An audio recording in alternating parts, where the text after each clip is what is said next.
Assalamualaikum warahmatullahi wabarakatuh. Selamat sore, Sobat Dokter Unair TV semuanya. Pada sore hari ini kita akan kembali lagi di Dokter Unair TV, segmen Dokter Edukasi.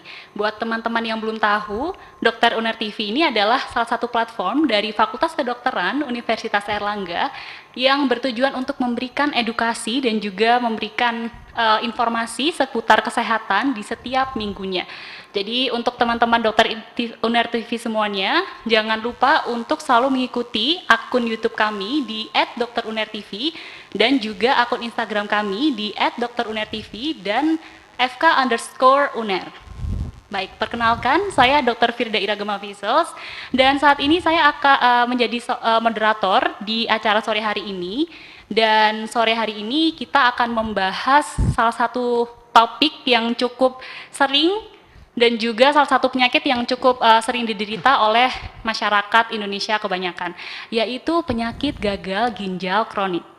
Dan tentunya saat ini saya tidak sendiri dan saya ditemani oleh salah satu narasumber yang luar biasa hebat dan salah satu dosen saya juga, guru saya, yaitu Dr. Deksa Medika Hertanto, spesialis penyakit dalam, Vinasim. Beliau ini selain sebagai seorang internis, beliau juga adalah seorang dosen di Divisi Ginjal Hipertensi Departemen Ilmu Penyakit Dalam Fakultas Kedokteran Universitas Airlangga. Dan beliau ini juga salah satu dokter influencer, jadi mungkin teman-teman di sini juga sudah nge-follow ya akun beliau. Baik, kita langsung undang saja Dokter Deksa. Ya. Bagaimana dokter kabarnya? Baik Dokter Firda. Senang ya bisa bergabung dengan Dokter Unair TV pada hari ini ya. Baik, alhamdulillah ya dok. Terakhir kali kita ketemu di rumah sakit ya dok ya, dan ya, saya menghubungi jenengan untuk konsultasi tentang CKD juga gitu.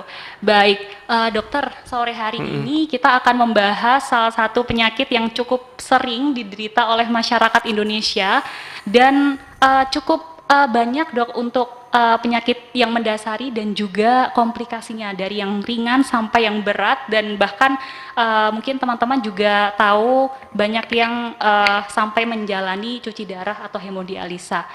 Nah, di sini diharapkan memang yang menonton ini dok tidak hanya dari praktisi kesehatan saja, tapi juga dari teman-teman masyarakat awam. Jadi mungkin dokter Deksa bisa menjelaskan terlebih dahulu dok tentang apa sih itu penyakit gagal ginjal kronik? Ya, penyakit gagal ginjal kronis ya, atau sering disebut dengan penyakit ginjal kronis. Kalau di masyarakat kenalnya gagal ginjal kronis ya. Itu adalah suatu kondisi di mana ginjal itu tidak berfungsi lagi sebagaimana mestinya. Jadi fungsi ginjal kan ada beberapa ya. Dia menyaring racun, membuang cairan berlebih, kemudian mengontrol tekanan darah, dia memproduksi inisiasi hormon untuk produksi sel darah merah, kemudian regulasi elektrolit, asam basa, kemudian regulasi kalsium fosfat ya, utamanya terkait dengan kesehatan tulang. Nah, pada kondisi gagal ginjal, namanya gagal ya atau penyakit ginjal, dia gagal menjalankan fungsi ginjal sehingga menyebabkan komplikasi. Akibatnya apa? Jika fungsi ginjal terganggu, misalnya ini nggak bisa buang cairan ya, maka gampang bengkak. Kalau misalnya dia gangguan ginjalnya gagal membuang kalium, maka terjadi hiperkalemi yang bisa menyebabkan kondisi berbahaya untuk jantung. Kalau misalnya dia gagal membuang asam, orangnya gampang sesek. Kalau dia dia gagal menjalankan tugasnya untuk meregulasi tekanan darah, gampang tensinya tinggi banget. Jadi spektrumnya luas dan penyakit ini tidak ada gejala pada saat awal stadium. Itu yang membuat ngeri-ngeri sedep ya. Iya, baik dok. Jadi memang karena spektrumnya sangat luas dan juga yang menyebabkan penyakit ini juga beragam faktor resikonya. Jadi memang gejalanya bisa bermacam-macam ya dok ya. Jadi mungkin kalau misalnya untuk faktor resiko sendiri dok, kira-kira penyakit apa saja dan juga orang dengan faktor resiko apa sih yang bisa kira-kira ada resiko yang besar untuk menderita gagal ginjal ini gitu dok? Ya. Sebelum saya beralih ke faktor resiko, saya perlu menekankan kenapa kok teman-teman di rumah wajib mengerti kenapa kok kita angkat isu ini, karena kondisi penyakit ginjal yang seperti saya bilang tadi, itu awal itu tidak ada keluhan. Dan dari data itu kondisi-kondisi yang menyebabkan penyakit ginjal ini terus meningkat. Dua yang tersering adalah diabetes dan hipertensi. Ini kondisinya terus meningkat, prevalensinya cukup banyak. Dan yang paling membuat tercengang adalah pasien-pasien penyakit ginjal kronis yang harus menjalani cuci darah ini juga terus meningkat. Kenapa kok terus meningkat? Kalau misalnya penyebabnya salah satunya hipertensi, karena hipertensi tidak ada gejala. Diabetes pada saat awal tidak ada gejala, bahkan 70-90% penderita hipertensi itu hipertensi esensial ya, di mana tidak ada gejala tidak diketahui penyebabnya dia hipertensi. Dan penduduk kita itu jelas bukan tipe yang suka screening ya, memeriksakan diri lebih awal. Penduduk kita lebih senang kalau misalnya penyakitnya sudah parah baru dibawa ke rumah sakit. Nah, kondisi ini sangat berbahaya dan menyebabkan banyaknya penyakit ginjal. Nah, kalau kita beralih ke faktor resiko yang tadi yang paling penting, orang yang punya diabetes, orang yang punya hipertensi, orang yang pakai sakit autoimun, orang yang mengkonsumsi obat-obatan nyeri, abuse obat-obatannya abusive, jadi enggak tanpa resep dokter, kemudian tanpa saran dokter, itu juga cukup berbahaya. Terus penyakit autoimun, penyakit batu ginjal atau infeksi saluran kemih, dan yang lainnya kayak usia, kemudian sosiodemografi, kebiasaan makan itu juga bisa mempengaruhi. Apalagi pola hidup sehat yang ada saat ini kan semakin menurun ya, diganti dengan pola hidup yang tidak sehat, maka akan meningkatkan faktor-faktor resiko tadi untuk terkena penyakit ginjal. Baik dokter, kita sudah membahas tentang apa itu penyakit gagal ginjal kronis dan juga faktor resikonya. Nah, tadi sudah disebutkan juga dok, ada hipertensi dan juga diabetes mellitus. Jadi untuk teman-teman yang tidak tahu, maksudnya adalah tekanan darah tinggi dan juga kencing manis. Nah, ini teman-teman juga banyak nih dok yang merasa wah tidak ada keluhan gitu. Nah, terus wah ini dok, kalau misalnya saya udah nggak ada keluhan, kenapa saya harus melanjutkan gitu pengobatan dari darah tinggi saya dan juga diabetes mellitus saya gitu.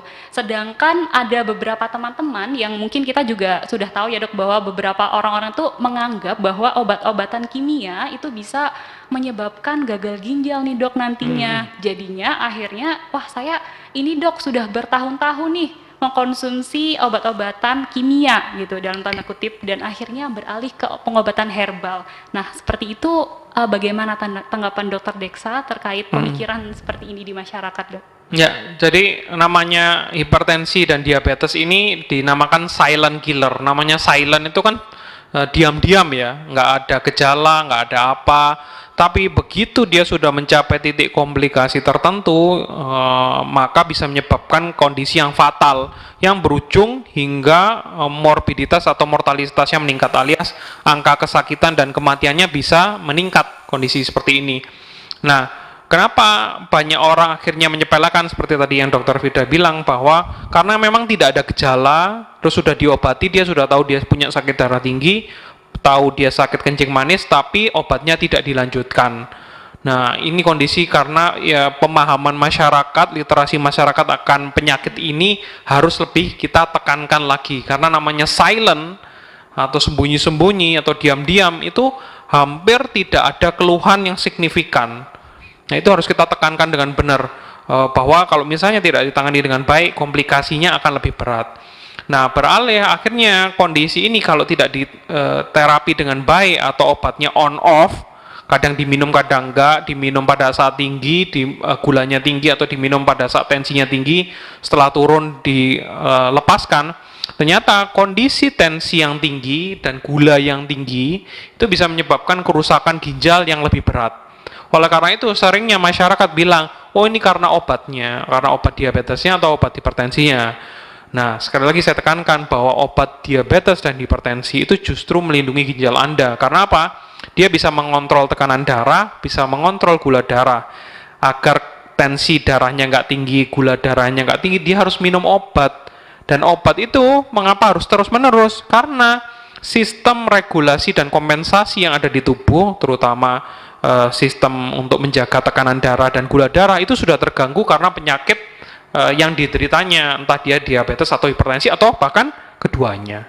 Jadi tidak tepat ya bahwa obat itu menyebabkan kerusakan ginjal, utamanya obat darah tinggi atau obat diabetes. Justru dengan obat membuat tensi terkontrol dan gula darah terkontrol bisa memperkecil resiko untuk terjadinya penyakit ginjal atau gagal ginjal. Mungkin itu. Baik dokter, jadi untuk teman-teman yang saat ini nonton Dokter Uner TV, untuk penyakit hipertensi dan juga diabetes mellitus, itu memang obatnya harus rutin diminum, dikarenakan memang butuh kompensasi yang mendukung untuk tidak bisa jatuh dalam keadaan gagal ginjal. Dan untuk obat-obat kimia, sekali lagi memang teman-teman perlu memahami bahwa di dokteran ini memang dibutuhkan penelitian lebih lanjut. Jadi bukan berarti memang herbal ini kita memandang sebelah mata, bukan, tapi memang harus ada penelitian dan bukti otentik gitu ya, untuk kita bisa menyatakan bahwa obat tersebut bisa digunakan untuk meregulasi gula darah dan juga tekanan darah gitu ya teman-teman ya. Baik, lanjut ini dok, terkait dengan isu yang beredar juga bahwa mengkonsumsi soft drink atau minuman bersoda dan juga jamu-jamuan yang tadi dokter Deksa sudah bilang juga, itu bisa menyebabkan gagal ginjal kronik juga dok. Dan kira-kira seperti apa dan apakah ada batasannya gitu dok? Ya, yang mau saya tekankan di sini adalah jamu-jamuan yang mengandung bahan kimia obat ya, BKO. Kadang kan banyak ya, kalau misalnya jamu itu sebenarnya kan menyehatkan ya, pada orang sehat ya, tapi perlu perhatian pada kondisi yang kalau sudah ada penyakit ginjalnya. Tapi kalau dia sehat sih nggak ada masalah. Bisa menjadi masalah kalau misalnya jamunya dicampur dengan bahan kimia obat, biasanya diberi obat nyeri sama steroid. Nah, jika dikonsumsi berulang kali obat nyeri, obat yang mengandung steroid tanpa ada indikasi yang jelas, itu bisa menyebabkan peningkatan resiko untuk terjadinya sakit ginjal. Sedangkan soft drink dari mana menyebabkan resikonya? Soft drink itu gulanya sangat tinggi. Ya, jadi kalau misalnya ada tuh di sosial media soft drinknya dipanaskan di atas kompor, kalau dilihat kan banyak gulanya. Ya, itu salah satu hal kenapa kok soft drink bisa meningkatkan resiko sakit ginjal, karena asal mulanya entah dari diabetes atau hipertensi lah yang menyebabkan kerusakan pada ginjalnya. Baik, jadi teman-teman Dokter Uner TV semuanya, memang semuanya itu boleh sebenarnya dok ya, tapi harus ada takarannya. Dan untuk obat-obatan jamu-jamuan lebih baik memang ditanyakan ini komposisinya apa dok gitu, karena beberapa pasien tuh memang ngerasa lebih enakan setelah minum obat-obatan, mengkonsumsi jamu-jamuan yang ternyata memang ada kandungan NSAID. Mungkin teman-teman bisa Google ya, NSAID itu apa, jadi obat-obat anti nyeri dan juga steroid. Jadi memang terkesan lebih enak, lebih segar gitu dok, tapi ternyata di balik itu semua ada side effect atau ada resiko yang panjang ke depannya gitu. Salah satunya adalah gagal ginjal. Jadi lebih baik ditanyakan, atau mungkin memang jika konsumsi obat jamu-jamuan tersebut, teman-teman bisa melihat tuh daftar komposisinya itu apa aja dan bisa dikonsultasikan ke dokter. Gitu ya, dok, dan biasanya harus ada standarisasi BPOM-nya, itu penting banget. Baik, selanjutnya kita akan membahas tentang apa saja sih dok tanda-tanda dan juga gejala yang bisa timbul pada saat teman-teman ini menderita gagal ginjal kronis, atau mungkin kira-kira apa sih yang bisa menjadi tanda awal gitu dok pada saat ya gagal ginjal kronis ini muncul. Untuk tanda awal sekali lagi hampir tidak ada ya, karena ini namanya silent killer ya, dia nggak ada. Jadi kalau penyakit ginjal itu dibagi menjadi 5 stadium, stadium 1, 2, 3, 4, 5. Stadium 1 sampai 3 ini hampir tidak ada gejala sama sekali, tapi stadium 3 itu kan ada 2, 3A dan 3B, mulai 3B ke atas ini mulai ada gejala. Gejala yang biasanya adalah yang lebih mudah dikenali adalah lemes ya, lemah yang tidak ada tidak jelas. Dia tidak habis olahraga, tidak habis aktivitas fisik yang berat, tapi kok selalu lemes ya. Kemudian ada tanda-tanda yang berikutnya adalah mual muntah. Mual muntahnya ini sekali dua kali bisa membaik dengan obat, tapi setelahnya kok terus menerus mual. Nah, kalau sudah mencapai kondisi ini biasanya sudah kemungkinan kondisi ini harus dicekkan, apalagi kalau ada punya riwayat penyakit diabetes dan hipertensi, wajib cek ke dokter. Terus Kalau gejala lainnya biasanya sudah terjadi komplikasi apa? Sesek, kemudian bengkak, kemudian nyeri dada kadang-kadang, terus gatal. Nah, gatalnya orang sakit penyakit ginjal itu biasanya gatalnya tidak membaik dengan obat-obatan obat gatal ya. Jadi dia terus menggunakan obat gatal. Biasanya kulitnya kering banget. Dan biasanya kalau kita cium aroma nafasnya itu bau pesing. Itu sih paling gampang. Nah, jadi begitu ya teman-teman. Memang penyakit ginjal ini salah satu penyakit yang spektrumnya sangat luas gitu. Jadi tidak bisa kita salah satu gejala terus kita bilang, wah ini penyakit gagal ginjal kronis gitu. Karena tergantung dari penyebabnya gitu. Jadi misalnya penyebabnya gula darah, kemudian darah tinggi dan juga autoimun itu akan menyebabkan manifestasi yang berbeda gitu. Dan juga pada saat awal terdeteksi itu kadang-kadang belum ada gejala gitu ya dok ya. Nah, ini menyambung ke pertanyaan selanjutnya, karena memang pada saat awal tidak ada gejala, seringkali pasien-pasien ini datangnya pada saat stadiumnya sudah lanjut, sudah membutuhkan cuci darah atau hemodialisa gitu. Nah mungkin bagaimana nih dok, untuk screening awal atau mungkin deteksi awal untuk penyakit gagal ginjal kronis ini supaya teman-teman ini bisa ada kesadaran nih dok, kan kita harus menumbuhkan kesadaran dulu ya untuk bisa screening lebih awal, kemudian pemeriksaannya itu apa saja dok, dan juga apakah kira-kira pemeriksaan ini yang ditanggung BPJS itu seperti apa dok? Gitu. Ya. Jadi pemeriksaan yang paling mudah adalah kita melihat kencingnya. Urin lengkap biasanya kita lihat apakah ada protein uri di sana, kebocoran, ada masalah, ada batu atau enggak, kita bisa cek dengan pemeriksaan urin. Tapi yang mau saya tekankan di sini adalah siapa yang harus cek biasanya ya. Itu untuk pemeriksaan. Jadi kalau misalnya teman-teman ada yang menderita diabetes, hipertensi, penyakit yang sebutkan tadi, autoimun, sakit batu berulang, infeksi saluran kencing, itu sebaiknya lakukan screening rutin ya. Kalau misalnya nggak ada apa-apa, ada riwayat atau orang tuanya menderita diabetes hipertensi, wajib screening rutin ya. Screeningnya bisa kalau dilakukan di puskesmas, itu ada alatnya, atau misalnya pemeriksaan fungsi ginjal sederhana bun kreatinin ada juga di puskesmas. Tapi sekali lagi kalau misalnya teman-teman wajib mewaspadai faktor resiko yang ada di dalam dirinya, karena kita nggak tahu ya. Selain itu usia. Semakin bertambah usia, ginjal itu terdiri dari kumpulan nefron. Nefron itu unit terkecil dari ginjal yang tugasnya menjalankan fungsi ginjal yang saya sebutkan tadi. Nah, lama-kelamaan pada saat kita bertambah usia, jumlah nefron ini akan berkurang. Lama-lama akan menyebabkan, kalau misalnya, apalagi dipercepat dengan pola hidup yang tidak sehat, bisa menyebabkan penyakit ginjal. Jadi makin lama, makin usianya kita makin tua, idealnya kita harus screening atau medical check up rutin. Kalau di BPJS yang ditanggung, sepengetahuan saya sih ada kalau ada kondisi khusus ya. Tapi kalau misalnya sehat-sehat sih tidak, sepertinya tidak. Tapi ada program lain, yaitu di puskesmas ada Prolanis ya. Prolanis. Nah, itu bisa. Tapi kalau itu ada kondisi khususnya, jadi teman-teman harus sesuaikan, tanyakan ke puskesmas terdekat bagaimana caranya saya bisa ikut dalam program itu. Mungkin itu. Iya.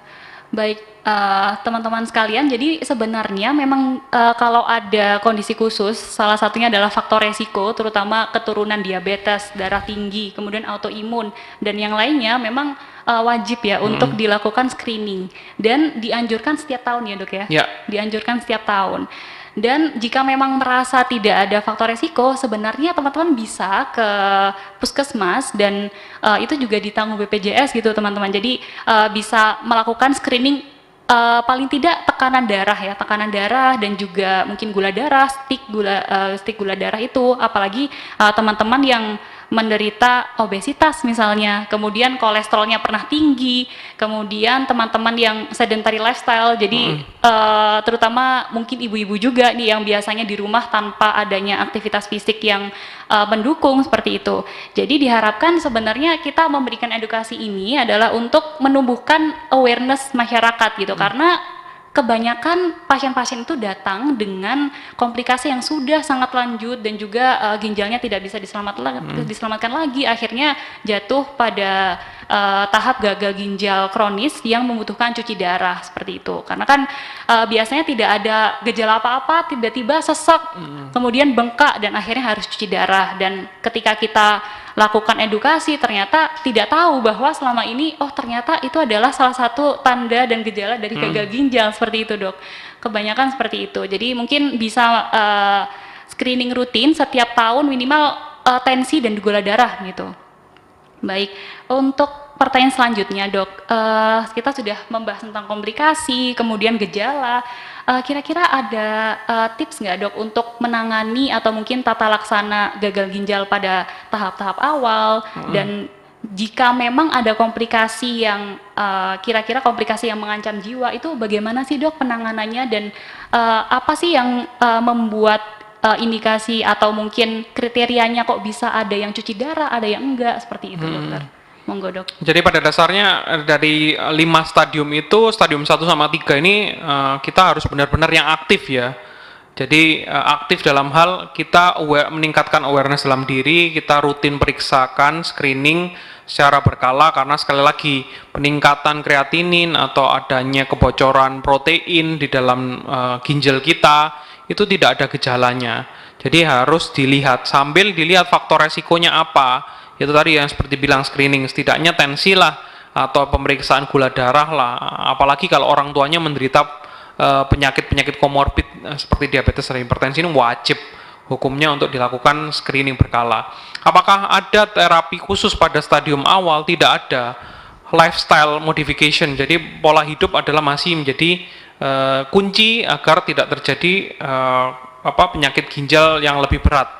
Kecuali kalau dia sudah punya darah tinggi atau penyakit yang menyebabkan kondisi penyakit ginjalnya ini, gula darahnya dikontrol, tensinya dikontrol, kalau ada asam uratnya dikontrol, kolesterol dia harus kolesterolnya dikontrol. Jadi penyakit-penyakit yang meningkatkan resiko penurunan fungsi ginjal ini harus dikontrol dengan baik. Tapi kalau sudah stadium 4, stadium 5, ini harus benar-benar kita sebaiknya ke dokter ya, untuk menilai apakah benar ini sudah pada tahap itu atau tidak. Karena pada stadium 4 itu sudah harus diberikan edukasi mengenai terapi pengganti ginjal. Jadi kalau udah kena penyakit ginjal kronis, itu ibaratnya kayak satu tiket ya. Kebanyakan itu hanya satu tiket. Jadi kita hanya bisa menstop biar tidak terjadi ginjalnya makin tidak rusak. Kita save atau kita selamatkan ginjal yang masih baik. Pada dasarnya terapinya untuk saat ini manajemennya adalah seperti itu. Nah, menghentikan aja sudah sangat baik, tapi lama-kelamaan akan kalau misalnya tidak kontrol, tidak rutin, gulanya tidak terkontrol, malah berlanjut hingga ginjalnya tidak berfungsi sama sekali. Nah, stadium 4, stadium 5 kita memberikan pandangan mengenai terapi pengganti ginjal. Terapi pengganti ginjal ada 3, yaitu cuci darah dengan mesin, cuci darah dengan perut, atau transplantasi ginjal. Cuci darah dengan mesin ya kayak biasanya ya, yang dikarenakan hemodialisis, ada unit-unit hemodialisis di rumah sakit pakai mesin, tujuannya untuk mencuci darahnya dari sampah atau kelebihan yang tidak bisa dibuang oleh ginjal karena ginjalnya nggak berfungsi. Kemudian CAPD itu melakukan cuci darah di dalam perut, menggunakan perutnya sendiri, jadi dia harus mengganti cairan cairan yang di perut untuk mengambil sampah-sampah atau kelebihan cairannya, biasanya sehari 4 kali. Terus habis itu yang terakhir adalah transplantasi ginjal. Jadi kita ada proses untuk dapat donor ginjal dari kerabat terdekat, bisa orang tua, bisa adik atau kakak. Nah, itu diambil untuk ditanamkan di dalam tubuh pasien, dan dengan harapan ginjal yang baru atau donor ginjal itu masih bisa menjalankan fungsinya gitu. Baik dokter. Jadi seperti itu ya teman-teman. Ketika membicarakan tentang penyakit ginjal kronis, itu kita membicarakan stadium juga. Jadi bukan berarti semua setelah divonis penyakit ginjal kronis harus melakukan cuci darah, tidak. Dan itu pun juga ada beberapa pilihan seperti dengan mesin hemodialisa seperti yang biasanya itu, atau CAPD yaitu di intraperitoneal, jadi di dalam perut itu. Nah, berbicara tentang terapi pengganti ginjal dok, kan yang umum adalah cuci darah seperti itu. Nah, beberapa teman-teman dan juga pasien yang mungkin datang ke rumah sakit pada saat kondisi akut nih dok, jadi udah sesak, kemudian bengkak, dan juga nafasnya ngos-ngosan seperti itu. Kemudian diperlukan terapi pengganti ginjal, salah satunya adalah cuci darah. Namun kadang-kadang beberapa pasien itu menganggap bahwa setelah cuci darah sekali saja maka akan berlanjut seumur hidup. Dan akhirnya beberapa pasien ini menolak dan juga intinya itu tidak mau untuk melakukan cuci darah ini. Nah, menurut pandangan Dokter Deksa, apakah setelah cuci darah yang pertama akan berlanjut seumur hidup harus cuci darah atau bagaimana sih Dok sebenarnya? Kalau sering saya menganalogikan adalah tubuh kita ini adalah sepeda motor ya. Sepeda motor itu kalau misalnya ada yang rusak onderdilnya bisa diganti yang baru. Sedangkan tubuh, kita mau beli di mana onderdil ini? Nggak segampang itu, dan itu pun kalau ada transplantasi ginjal masih bisa, dan itu pun sifatnya bukan yang benar-benar menyembuhkan karena harus minum obat juga. Nah, oleh karena itu saya biasanya menekankan pada pasien, ginjalnya ini sudah tidak bisa menjalankan fungsinya lagi, harus diganti.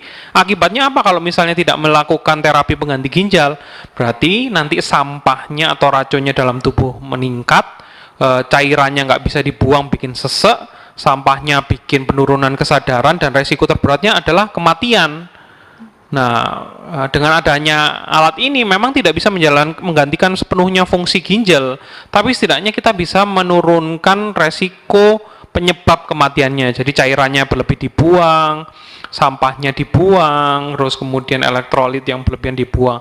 Jadi seumur hidup itu dalam artian dia sudah punya penyakit ginjal kronis yang dimana ginjalnya sudah mencapai tahap terminal, tahap akhir di mana ginjal sudah tidak ada lagi fungsinya. Jadi harus digantikan. Nah, oleh karena itu dianggap seumur hidup. Ya karena memang nggak ada lagi. Apa akibatnya kalau dilepas atau tidak melakukan tindakan terapi pengganti ginjal? Ya itu meningkatkan resiko kesakitan dan kematian. Baik dokter.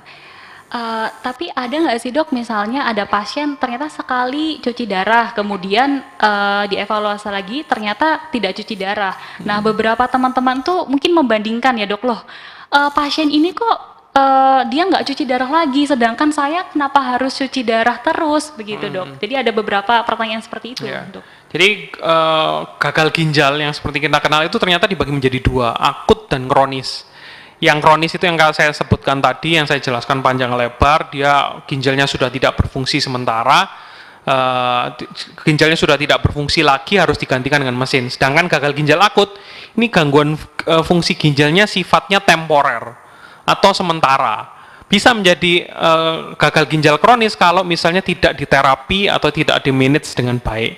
Kenapa sementara? Karena dia ada gangguan, biasanya terkait dengan adanya infeksi, bisa terkait dengan adanya batu ginjal, atau obat-obatan, atau kondisi-kondisi yang lainnya. Jadi dia mokoknya itu sifatnya sementara. Biasanya yang terganggu adalah fungsi produksi kencingnya, kemudian sama fungsi membuang sampahnya, yaitu yang dinamakan dengan embun kreatinin. Tapi apakah bisa menjadi fungsi lain terganggu sementara? Bisa. Misalnya kaliumnya menjadi tinggi, terus kemudian tubuhnya menjadi asam yang bisa menyebabkan sesak, itu bisa. Jadi setelah di HD atau misalnya ada indikasi untuk tindakan cuci darah, mengingat adanya indikasi HD sito atau HD secepatnya atau HD emergency, terus kemudian setelah di HD ginjalnya yang dulunya mogok setelah dibantu dorong bisa hidup kembali, ya dia nggak perlu cuci darah lagi, tergantung. Tapi akan ada resiko penyakit ginjal di kemudian harinya. Jadi dia harus tetap melakukan screening dan pemeriksaan berkala. Mungkin itu. Gitu. Baik teman-teman, jadi seperti itu. Untuk setiap pasien memang ada kondisi dan juga tata laksana yang berbeda-beda. Jadi memang tidak bisa kita membandingkan satu pasien dengan pasien yang lain, kemudian menanyakan kenapa pada pasien yang satu cuci darah sekali, kemudian tidak lagi, dan pada saya cuci darah terus, seperti itu. Dan itu memang tergantung dari kondisi ginjalnya, seperti yang Dokter Deksa bilang tadi. Kalau misalnya memang kondisi akut yang disebabkan karena infeksi, jadi di luar ginjal gitu ya dok ya, dari penyakit jantung atau mungkin paru-paru yang sampai gagal nafas seperti itu juga akan menyebabkan gagal ginjal akut yang kadang-kadang butuh cuci darah seperti itu. Tapi apakah berlanjut atau tidak, biasanya kita evaluasi lagi gitu. Jadi memang semua itu pasti akan dokter putuskan sesuai dengan kondisi pasien dan juga akan dijelaskan lagi seperti itu. Jadi memang jika memang sudah dalam keadaan gagal ginjal kronis, ya memang butuh untuk cuci darah rutin seperti itu ya dok ya, karena untuk memfiltrasi atau membuang racun-racunnya sudah tidak bisa lagi seperti itu dok. Baik, untuk selanjutnya ini dok terkait keluarga. Jadi jika memang salah satu sakit, biasanya kan keluarganya juga ikut mengambil keputusan dan juga ikut memikirkan juga dok. Nah kira-kira keluarga itu apakah perlu tahu dan apa sih peran keluarga pada pasien gagal ginjal kronik ini dok? Ya penting banget karena keluarga ini sebagai support ya, atau sebagai supporter lah, sebagai dia itu pendukung. Kalau saat sakit penyakit ginjal itu, kalau sudah cuci darah, dia sangat depend banget. Kecuali kalau dia masih sehat, seger buger, atau dia harus menggunakan yang CAPD atau transplant. Nah ini juga diperlukan biaya juga. Jadi keluarga wajib mendampingi karena setiap orang yang divonis gagal ginjal terminal dan harus cuci darah ini stresnya bukan main. Baik support moral, support ekonomi, support yang lainnya. Jadi keluarga wajib paham tentang kondisi pasien dan wajib paham juga terapi yang akan dipilih agar mereka bisa berdiskusi dengan baik nanti gimana kerjasamanya. Jadi keluarga memegang peranan penting ya pada perawatan orang dengan sakit ginjal, utamanya gagal ginjal kronis. Baik dokter. Jadi memang sebagai support system itu berarti memang menunggu pada saat sakit juga dan juga setelahnya itu juga kontrol gitu ya dok ya, karena dibutuhkan evaluasi teman-teman. Jadi setiap bulan biasanya pasien-pasien dengan gagal ginjal kronik ini akan kontrol di poliklinik dan itu diharapkan memang kita bisa evaluasi baik tekanan darah, kemudian marker laborat seperti itu teman-teman. Jadi jika ada salah satu tanda-tanda yang perlu diwaspadai, maksudnya adalah tanda-tanda akut, biasanya kita akan MRS-kan. Jadi kita masukkan pasien tersebut ke rumah sakit, jadi harus nginap seperti itu karena ada beberapa parameter yang harus dievaluasi atau ditata laksana seperti itu. Jadi diharapkan keluarga ini tidak hanya menjadi apa ya, untuk menemani aja, tapi juga sebagai ini edukator juga di rumah, karena kadang-kadang pasien-pasien dengan gagal ginjal kronik ini sudah bosan dengan pengobatan, kemudian sudah merasa udahlah nggak apa-apa lah seperti ini aja, dan kadang-kadang pengobatannya tidak rutin. Nah jadi diharapkan memang keluarga ini di rumah mengingatkan dan juga memberikan support moral juga kepada pasien-pasien dengan gagal ginjal kronik bahwa penyakit ini bisa untuk dikendalikan dengan cara kontrol dan juga minum obat rutin secara teratur. Baik, untuk selanjutnya kira-kira ada nggak sih dok terkait pantangan makanan, minuman, dan juga mungkin tips untuk mengubah gaya hidup menjadi lebih sehat pada pasien gagal ginjal kronik ini dok? Ya, kalau misalnya pantangan atau apa sifatnya tailor ya atau apa namanya personal ya.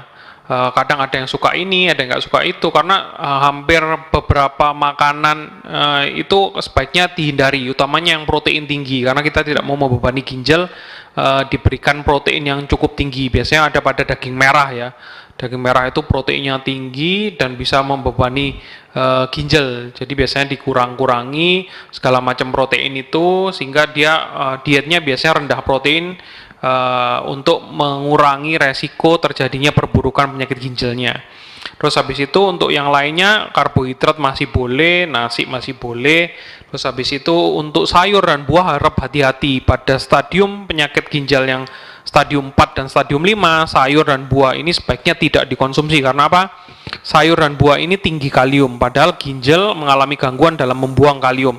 Takutnya kalau kita konsumsi itu berlebih, utamanya seperti degan, terus pisang, kemudian apukat yang kaliumnya tinggi, dia bisa masuk tapi nggak bisa keluar. Nah, bahayanya kondisi kalium yang tinggi di dalam darah bisa menyebabkan gangguan aliran listrik di jantung, menyebabkan jantung detaknya tidak teratur dan bisa menyebabkan henti jantung juga. Jadi tanyakan ke dokter kalian, dokter spesialis penyakit dalam yang ahli ginjal hipertensi, atau nutrisionisnya yang khusus menangani pasien-pasien gagal ginjal hipertensi, tolong benar-benar ditekankan untuk makanan, karena setiap orang berbeda-beda. Terus tadi yang pertanyaan kedua apa? Modifikasi gaya hidup sehat, Dok. Oh, Jadi iya. tips-tips sehari-harinya itu Ini untuk pencegahan ya, pencegahan penyakit ginjal ya, Betul. lebih tepatnya. Jadi untuk pencegahan penyakit ginjal tetap, jadi faktor resiko tadi yang sudah saya sebutkan dikenali dan di manage dengan baik. Untuk yang lainnya pola hidup sehat, mungkin teman udah pada tapi nggak tahu esensinya mengerjakan mungkin ya. Seperti olahraga itu ternyata dapat menurunkan tensi dan meregulasi gula darah dengan baik. Terus pemilihan makanan, diet yang sehat, yang diet seimbang, proteinnya cukup, karbohidratnya cukup, seratnya cukup, itu ternyata juga bisa membantu menjaga kesehatan tubuh kita. Terus manage stres, bahwa stres itu bisa meningkatkan tekanan darah, ya benar. Kemudian yang lainnya adalah tidur. Tidur yang cukup itu memberikan memberikan kesempatan tubuh kita untuk heal atau memperbaiki dirinya sendiri. Apa konsekuensinya kalau misalnya tidurnya kurang? Nyata dapat meningkatkan hormon-hormon stres, dan hormon yang paling sering adalah kalau saat kita malam hari itu kita kadang lapar banget pengen makan. Padahal itu nggak beneran makan ya, padahal dia aslinya udah kenyang. Karena ada hormon ghrelin itu meningkatkan appetite atau nafsu makan seseorang sehingga makannya ngemil malam-malam. Akibatnya apa? Sindroma metabolik meningkat, obesitas meningkat yang meningkatkan resiko diabetes hipertensi yang ujung-ujungnya juga sakit penyakit ginjal. Jadi semua itu harus dikontrol dengan baik sambil lakukan medical check up rutin dan kontrol rutin ke dokter. Mungkin itu. baik. Jadi itu ya teman-teman pentingnya untuk kita kontrol rutin di dokter karena memang setiap stadium dari penyakit ginjal ini berbeda-beda dan juga penanganan dari diet atau makanannya juga berbeda. Seperti pada pasien misalnya gagal ginjal kronik kemudian stadium 3 dan belum cuci darah itu memang disarankan tadi diet rendah protein gitu, Dok. Karena memang diet tinggi protein ini akan semakin membebani ginjal gitu, teman-teman. Dan diharapkan juga untuk sayur dan juga buah-buahan itu ada batasannya. Jadi bukan berarti tidak boleh, tapi teman-teman harus konsultasi ke dokter penyakit dalam, spesialis ginjal hipertensi dan juga konsultan gizi khusus untuk ginjal karena ada takarannya tertentu dan setiap orang berbeda-beda, apalagi berat badannya juga berbeda, itu akan mempengaruhi juga. Jadi diperlukan untuk kontrol rutin karena untuk memantau adanya komplikasi lebih lanjut. Dan jika untuk teman-teman yang belum jatuh pada keadaan gagal ginjal kronik dan juga masih tahap awal-awal, itu mungkin juga seperti yang tadi Dokter Deksa bilang bahwa ada beberapa modifikasi gaya hidup sehat, yaitu olahraga salah satunya, dan juga banyak minum air putih dan untuk rutin evaluasi dan juga medical check up dikarenakan tergantung dari faktor resiko yang teman-teman miliki, seperti salah satu contohnya adalah darah tinggi, kemudian diabetes mellitus dan lain sebagainya. Kemudian untuk manajemen stres juga penting juga karena salah satu faktor resiko yang menyebabkan gagal ginjal ini semakin bertambah parah adalah stres, seperti itu. Baik dokter, terima kasih atas penjelasannya. Sama-sama, Dr. Firda. Jadi mungkin ini ada pesan-pesan untuk para teman-teman sobat dokter UNER TV di rumah terkait dengan penyakit gagal ginjal ini, dokter. Untuk mungkin dari tenaga kesehatan ya, ini kita harus bisa memberikan contoh yang baik untuk masyarakat, bagaimana bisa menjalankan pola hidup sehat. Ujung-ujungnya lagi adalah ya perilaku kesehatan seorang tenaga kesehatan itu pasti akan disorot oleh masyarakat. Jadi kita harus bisa memberikan perilaku kesehatan yang baik juga agar bisa dicontoh oleh masyarakat. Yang berikutnya adalah kita harus bisa mengenali lebih dini lagi faktor-faktor resikonya untuk terjadinya penyakit ginjal kronis ini agar tidak terjadi kondisi peningkatan prevalensi penyakit ginjal kronis. Untuk masyarakat, nah ini kita harus pahami dulu faktor-faktor resikonya yang bisa menyebabkan terjadinya penyakit ginjal, kemudian segera terapkan pola hidup sehat agar bisa mencegah penyakit ini, dan mulai melek akan literasi kesehatan ya, menyerap informasi kesehatan karena balik lagi informasi itu sangat penting untuk teman-teman sekalian di rumah untuk bisa menjalankan menjaga kesehatan agar bisa hidup yang lebih produktif. Ekonomi baik, hidup lebih produktif, lebih bahagia, siapa yang nggak suka. Jadi sekali lagi teman-teman harus bisa lebih lebih lebih care lagi terhadap tubuhnya dan lebih sering menyerap informasi kesehatan yang tujuannya untuk teman-teman sekalian. Mungkin itu. Tuh. Baik, terima kasih Dokter Deksa atas Sama-sama. waktu dan penjelasannya yang sangat luar biasa sekali. Baik, teman-teman, mungkin sekian itu dulu saja pada segmen Dokter Unair TV, Dokter Edukasi sore hari ini. Diharapkan Dokter Unair TV segmen kali ini bisa memberikan edukasi kepada masyarakat luas tentang penyakit ginjal kronik. Dan nantikan juga segmen Dokter Unair TV Dokter Edukasi di selanjutnya, mungkin minggu depan. Jadi jangan lupa untuk selalu ikuti akun YouTube kami di Dokter Unair TV dan juga akun Instagram kami di @dokterunirtv dan @fk_unair. Selamat sore, Assalamualaikum warahmatullahi wabarakatuh. Waalaikumsalam warahmatullahi wabarakatuh. Kita mencintai, kita artikan empati, tanggung jawab disiplinkan di The Prime Medicine Faculty.